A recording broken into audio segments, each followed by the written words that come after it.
جماعت میں ہم چونکہ پڑھتے نہیں ہیں، امام پڑھتے ہیں آگے، تو اس لیے جماعت کی نماز میں نہیں ہے۔ یہ جو عشاء کی نماز ہے اس کے دو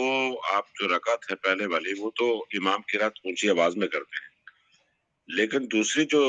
عطیات کے بعد جو 2 رکعت ہے اس میں صرف امام سورہ فاتحہ پڑھتے ہیں، کیا مقتدی کو بھی سورہ فاتحہ اس وقت پڑھنی چاہیے؟ کیونکہ امام تو اس وقت خاموشی سے پڑھ رہے ہوتے ہیں، دل میں پڑھ رہے ہوتے ہیں، تو اس وقت ہمیں مقتدی کے لیے کیا حکم ہے؟ اگر اس کا اپنے اعصاب پہ کنٹرول ہے تو حکم تو یہی ہے کہ نہیں پڑھنا ہے، خاموش کھڑا رہے۔ جس طرح ظہر میں اور عصر میں بھی وہ نہیں پڑھتا نا، ظہر کے 4 رکعت میں وہ نہیں پڑھتا، یعنی امام پڑھتا ہے لیکن اونچی آواز سے نہیں پڑھتا۔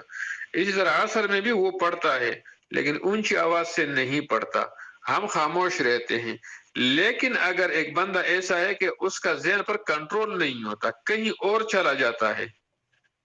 فکریں اور کچھ سوچ میں چلا جاتا ہے، تو پھر وہ اپنے ساتھ بے شک پڑھے آہستہ، تاکہ وہ نماز میں کم از کم تو رہے، اگر اس کی سوچ فکر کہیں اور جاتی ہے۔ کیونکہ مغرب میں اگر امام تلاوت کرتا ہے تو چلے آدمی کا ذہن تلاوت کی طرف ہوتا ہے، ادھر ادھر نہیں جاتا، لیکن آخری رکعت جو ہوتی ہے وہ تو خالی رکعت ہوتی ہے، اس میں تو قرات اونچی آواز سے نہیں ہوتی، اس میں اگر اس کو تکلیف ہوتی ہے سوچوں سے اور وسوسوں سے تو وہ بے شک پھر پڑھ لے۔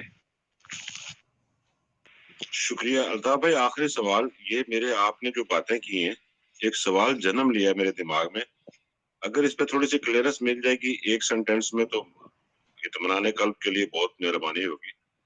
کہ اللہ تبارک و تعالیٰ نے اسلام کو اور مسلمانوں کو ایک سربراہ کے بارے میں آپ کی رویہ کیا ہونا چاہیے یا اس کے پیچھے آپ کو کیسے فالو کرنا ہے منوان، اس سے یہ بھی ہمیں سبق نہیں ملتا کہ اس کے مخفی قرات اور جو اونچی آواز میں قرات ہے دونوں حالتوں میں آپ نے اس کو فالو کرنا ہے، اپنی طرف سے کوئی ایکٹ نہیں کرنا، یعنی وہ ہر بات کے لیے ہر اس بات آپ کی کا وہ ذمہ دار ہوتا ہے، یہی مطلب ہوا اس کا؟ یہ میں غلط کہہ رہا ہوں الطاف بھائی؟ بالکل ایسا ہی، بالکل ایسا ہی ہے۔ یہ جو میں نے آپ کو کہا نا، یہ تو بہت کم لوگ ایسے ہوتے ہیں کہ ان کا نماز میں پھر بالکل وہ نماز میں ہوتے ہی نہیں ہیں۔ امام اللہ اکبر کہہ دیتا ہے تب یہ واپس کہیں سے آ جاتے ہیں اور رکوع میں چلے جاتے ہیں، ان کو پتہ ہی نہیں ہوتا کہ ہم نماز میں تھے یا نہیں۔ تو ایسے لوگ خود کو اپنی نفسیات کو کنٹرول کرنے کے لیے اگر پڑھ بھی لینا آہستہ دل میں، تاکہ یہ اپنے نماز کے ساتھ کم از کم ٹچ رہے، ورنہ عام طور پر تو امام کے پیچھے تو ہم کسی صورت میں قرات نہیں کرتے، کسی بھی نماز میں نہیں کرتے۔ الطاف بھائی اس کا مطلب یہ ہوا کہ امام کو بھی ہم ہی چنتے ہیں اپنا امام، اور جو سربراہ مملکت ہوتا ہے اس کو بھی ہم ہی چنتے ہیں، تو کیا یہ دونوں کے بارے میں یہی حکم ہے کہ اس کی اقتدا ایسے ہی کرنی ہے؟ اگر وہ جیسے امام بھول جائے تو اس کو ہم لقمہ دیتے ہیں، اور اگر سربراہ حکومت بھول جائے تو ہم اس کو پروٹیسٹ کرتے ہیں، اگر سیدھے طریقے سے بات نہ مانے یا اس کے خلاف ہم بات کر سکتے ہیں، اس کو نصیحت کر سکتے ہیں، کیا ایسا ہی ہے؟ پلیز۔ ایک یہ تو بڑی لمبی بحث موضوع بحث ہے، لیکن میں آپ کو شارٹلی سی ایک قاعدہ کلیہ بتا دوں، اور جو کہ اپنے والدین سے بلکہ ہمارے بیٹوں کو بھی وہ حق حاصل ہے، ہماری بیٹی کو بھی وہ حق حاصل ہے، اور بحیثیت ایک ہماری بیوی کے اس کو بھی یہ حق حاصل ہے بحیثیت شوہر کے مقابلے میں۔ نبی علیہ السلام فرماتے ہیں لا طاعت لمخلوق فی معصیت خالق، اللہ تعالیٰ کے مقابلے میں مخلوق کی کوئی تابعداری نہیں۔ اب یہ کلیہ آپ کہیں بھی اپلائی کریں، بینگ ہسبینڈ، اگر آپ دین سے ہٹ کر کوئی حکم دیتے ہیں بیوی کو تو وہ نہ ماننا اس پر لازم ہے کہ وہ آپ کی وہ بات نہ مانے جو آپ دین کے خلاف کرتی ہیں۔ اگر بحیثیت ایک باپ ہیں آپ، تو اگر آپ اولاد کو دین کے خلاف کوئی حکم دیتے ہیں تو وہ پابند نہیں ہے کہ آپ کی بات مان لے، اور اسی طرح آپ کی اولاد بھی اگر دین کے خلاف، سنت کے خلاف، رواج کی باتیں آپ کے ساتھ کرتے ہیں اور آپ کو مجبور کرتے ہیں تو آپ نہ مانیں۔ ایسے بینگ ملک کے سربراہ، اگر آپ کے کام جو ہیں وہ قرآن اور سنت کے خلاف ہیں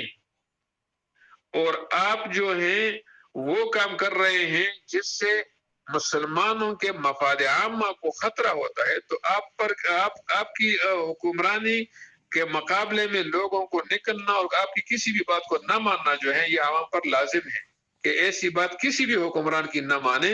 جو دین کے خلاف ہو، اسلام کے خلاف ہو، یا دین کے لیے خطرے کا باعث ہو، اور یا عوامی مفاد کے خلاف ہو۔ جی جی جاری رکھیں، وہ مائک کھل گیا تھا ان کا۔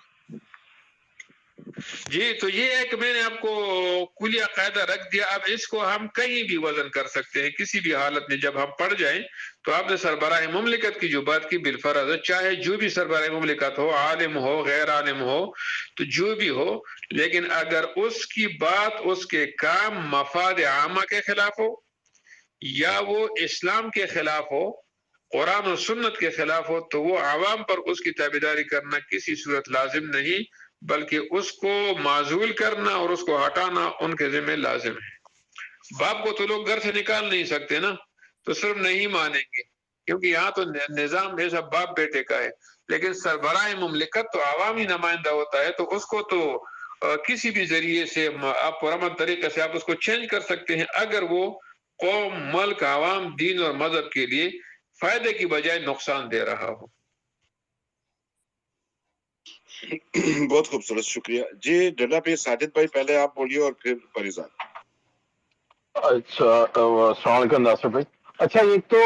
یہ اکثر مسئلہ جیسے انہوں نے بیان بھی کیا تو تھوڑی کنفیوژن رہتی ہے کہ جیسے اکثر کہتے ہیں کہ جماعت میں کھڑے ہیں با جماعت، تو آپ پیچھے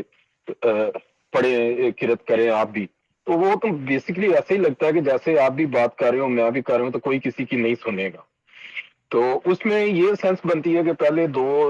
رکعت میں جب امام کرتا ہے تو پچھلی 2 رکعت میں آپ وہ پہلی میں سنتے ہو، دوسری میں آپ اس پہ غور و فکر کر کے یا خود دہراتے ہو، تو وہ اس طرح کا لگتا ہے۔ اس کے بارے میں آئی ڈونٹ نو، کیونکہ وہ ڈفرینٹ مکتب فکر ڈفرینٹ باتیں کرتے ہیں۔ اچھا، دوسری بات یہ انہوں نے کی تھی کہ بھائی قرآن و سنت کے حوالے سے اگر حکمران جو ہے وہ کرے تو بیسکلی اس کے لیے تو وہ کوئی ہوگی نہ بنی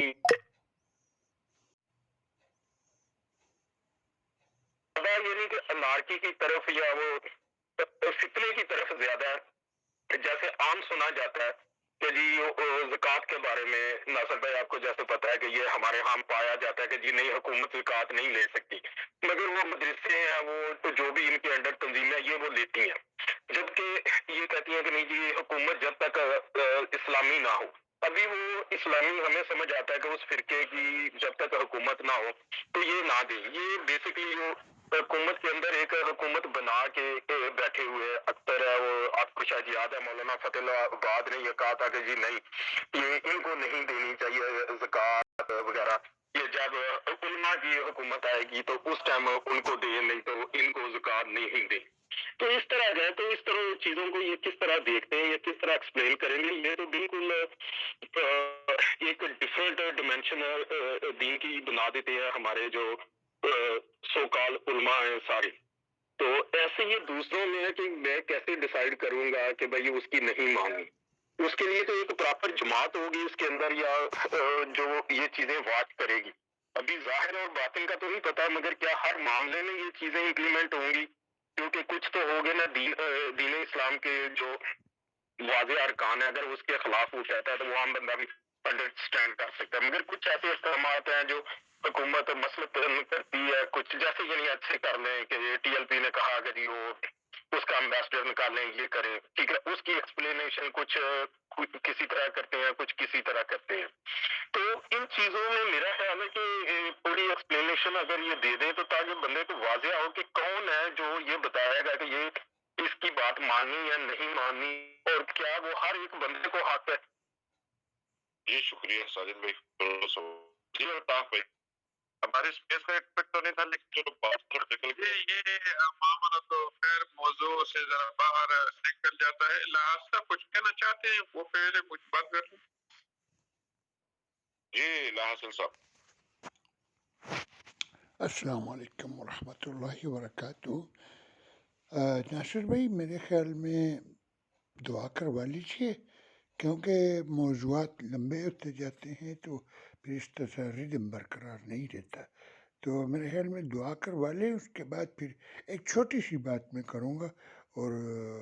اس کے بعد میں چپ ہو جاؤں گا، پھر آپ اپنے موضوع جاری رکھیں۔ جی شکریہ جی، الطاف پہ پہلے دعا کروا لیں۔ اچھا جی، میں بھی دعا کے بعد پھر کرے اجازت پہلے چلے کیسے میں تو اس بات کا بہت مختصر سا جواب دیتا ہوں پیر صاحب کو کہ پیر صاحب ان تمام مولویوں کی سوداگری نے اور ان تمام دکانداری کو اور ان تمام ہر ایک آڑے ان کے جو مساجد کی بات ہوتی ہے، ہر مولوی کا اپنے آدھے ان کا مسجد ہے فلاک اللہ تعالیٰ نے امت پر ایک بیش بہا رحم کر کے ہمارے پڑوس میں نظام قائم کر دیا ہے، اور انشاءاللہ وہ دنیا کو دکھا دیں گے کہ اسلامی نظام کیسا ہوتا ہے اور حکمرانی کیسی ہوتی ہے اور حکمران لوگ کیسے کرتے ہیں۔ بس تھوڑا سا انتظار ہے انشاءاللہ، پھر ہم سب جان جائیں گے کہ اسلامی طرز حکومت کیسی ہوتی ہیں اور ہماری حکومتیں کیسی ہیں۔ اللہ تعالیٰ ہمیں انتظار کرنے کا موقع نصیب فرمائے۔ بسم اللہ الرحمن الرحیم۔ اللهم صل على سيدنا مولانا محمد الفارق صلی وسلم علیہ ربنا تقبل منا انك انت السميع العليم وتب علينا انك انت التواب الرحيم اللهم استر عوراتنا وامن روعاتنا اللهم اكفنا بحلالك عن حرامك واغننا بفضلك عمن سواك ربنا ظلمنا انفسنا وان لم تغفر لنا وترحمنا لنكونن من الخاسرين۔ الہی ہمارے درس قرآن کو، درس حدیث کو اپنی دربار عالیہ میں محض اپنے فضل و کرم کی وجہ سے اس کو شرف قبولیت عطا فرما۔ اس کی برکت سے ہماری تمام مشکلات کو آسان فرما، ہمارے تمام گھریلو مشکلات کو آسان فرما۔ ہر ساتھی کی جو بھی اسپیس سوری مائک بند ہو گیا، جو ساتھی ہمارے ساتھ موجود ہیں، جو موجود نہیں ہیں، امت کی طرف سے جتنے وفات شدگان ہیں اللہ تعالیٰ تمام وفات شدگان کا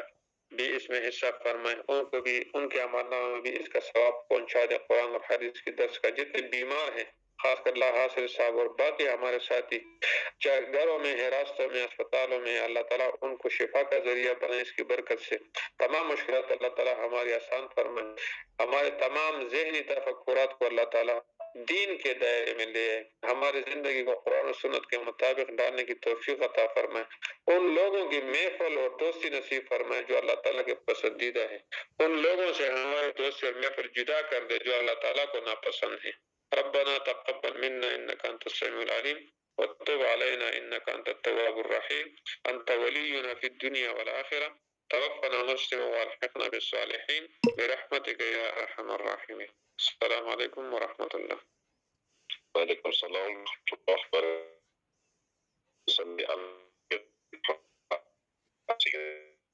شکریہ اللہ بھائی، اللہ آپ کی دعاؤں کو خیر برکت عطا فرمائے، ہماری محفل میں بھی، ہماری زندگیوں میں، ہمارے علم میں اللہ خیر کرت۔ بہت شکریہ جی۔ اللہ حاصل صاحب بولیے۔ السلام علیکم ورحمۃ اللہ وبرکاتہ۔ ناصر بھائی، جہاں تک آپ نے سوال پوچھا تھا سورۃ فاتحہ کا کہ پڑھ سکتے ہیں یا نہیں پڑھ سکتے، وہ اس طرح ہے کہ شافعی مسلک والے جو ہیں ان کے امام جب قرأت کرتے ہیں سورۃ فاتحہ کی تو اس کے بعد وہ وقفہ دیتے ہیں تاکہ پیچھے مقتدی سورۃ الفاتحہ پڑھ سکیں، تو وہ پڑھتے ہیں، کیونکہ میں نے ان کے پیچھے بھی نماز پڑھی ہے اور ان کا یہ معمول تھا۔ ایک تو یہ بات، اور دوسری بات جو ہے سجدہ سہو کے حوالے سے، سجدہ سہو میں لوگ بھول جاتے ہیں، جب تشہد پڑھتے ہیں تو اس کے بعد درود شریف جب پڑھتے ہیں تو انہیں یاد آتا ہے کہ یا تو میں نے اٹھنا تھا یا نہیں پڑھنا تھا یا سجدہ صاف کرنا تھا یا یہ بھی، تو پھر وہاں پر جو لوگ بھول کر درود پاک پڑھتے ہیں پھر وہ بھول کر درود پاک کیوں پڑھتے ہیں؟ درود پاک تو لازم پڑھنا ہے، تو اس سلسلے میں ان پر پھر جو ہے سجدہ صاحب کرنا ضروری ہو جاتا ہے، وہاں پہ اٹھنا جو ہے جو بھی ہے، لیکن اس سلسلے میں اسی وجہ سے کہ وہ بھول کر کیوں درود شریف پڑھیں۔ درود شریف بھول کر پڑھنے کی بات ہے ہی نہیں ہے، وہ تو چیز ہی نہیں ہے ایسی۔ تو یہ ایک جو بات میں کہنا چاہتا تھا۔ باقی جو ہے ایک اور سوال ہے، جو کیونکہ ہم لوگ باتیں وغیرہ بہت کر لیتے ہیں لیکن تعین جو ہے وہ نہیں کرتے کہ ہمارے ہاں جمہوریت ہے، تو جمہوریت ایک ٹوٹل انگریزی نظام ہے، تو جب کہ قرآن مجید میں اللہ پاک خود فرماتا ہے، آیت میں کہہ کر فرماتا ہے کہ میرے دین کو غلبہ دینے میں تمہارا کتنا کام تھا، تم نے کیا کیا، اس کو نافذ کر کر رائج کرنے میں تمہارا ہاتھ کتنا ہے۔ تو ہمارے علماء بہت سارے ایسے ہیں جو جمہوریت کا ساتھ دیتے ہیں، یعنی دین کے مقابلے میں انگریزی نظام کا ساتھ دیتے ہیں۔ یہ ایک ابہام ہے میرے ذہن میں، تو بس اتنا ہی کہنا تھا اور نہیں کہتا۔ شکریہ۔ چلیں اس پہ آپ پھر سوال ہو گیا، کھڑا ہو گیا کہ اسلام میں اس روئے زمین کے اوپر بنی نوع انسان میں سب سے پہلے بیعت کا کنسیپٹ متعارف کرایا۔ اس سے پہلے بادشاہت ہوتی تھی، لیکن یہ جو ڈیموکریٹک فارم آف گورنمنٹ ہے دنیا کے اندر، یعنی لوگوں کی رائے، تو رائے کا جو اظہار تھا یہ تو اسلام نے انٹروڈیوس کرایا کہ آپ جو بھی خلیفہ وقت بنے گا اس کی آپ بیعت کرتے ہیں۔ اگر لوگ بیعت اس کے ہاتھ پر نہیں کرتے تو وہ خلیفہ نہیں سمجھا جاتا۔ تو اگر بیعت کو آپ بیلٹ کے اندر چینج کرتے ہیں آج کی جدید دنیا میں، تو کیا یہ کنسیپٹ اس سے ملتا جلتا نہیں ہے؟ الطاف بھائی اس پہ اگر کامنٹ کر دیں۔ جی ناصر صاحب،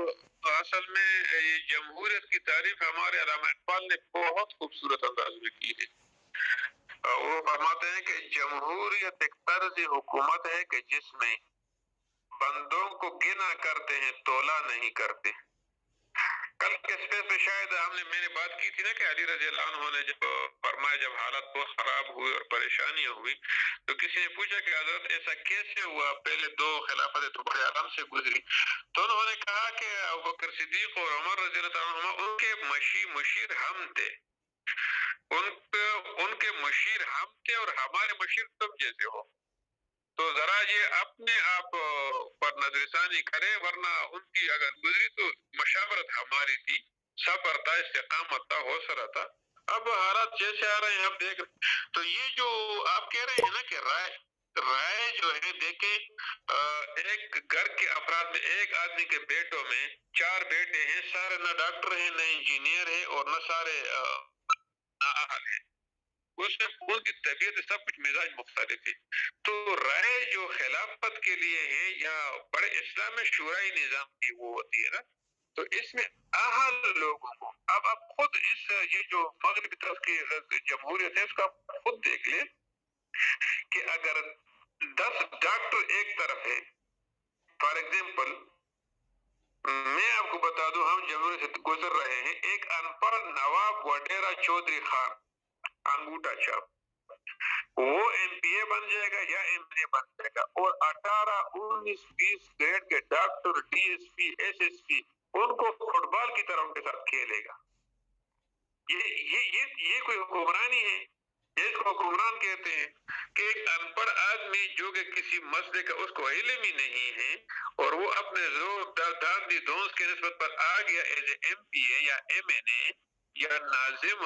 اور کسی کا پتہ نہیں ہے، اور کبھی ڈی سی جس نے تعلیم حاصل کی ہے، جس کو معاملات کا پتہ ہے، انتظامیہ کا پتہ ہے، ایڈمنسٹریشن کا پتہ ہے، ایک ڈاکٹر، ایک ایم ایس، اور ایک اس طرح صحت کے شعبے، تعلیم کے شعبے، E D O, D D O وغیرہ تعلیم، اب وہ سارے لوگ بس ایک ان پڑھ کے نیچے زندگی گزارے 3 اور 5 سال۔ یہ وہ جمہوریت ہے۔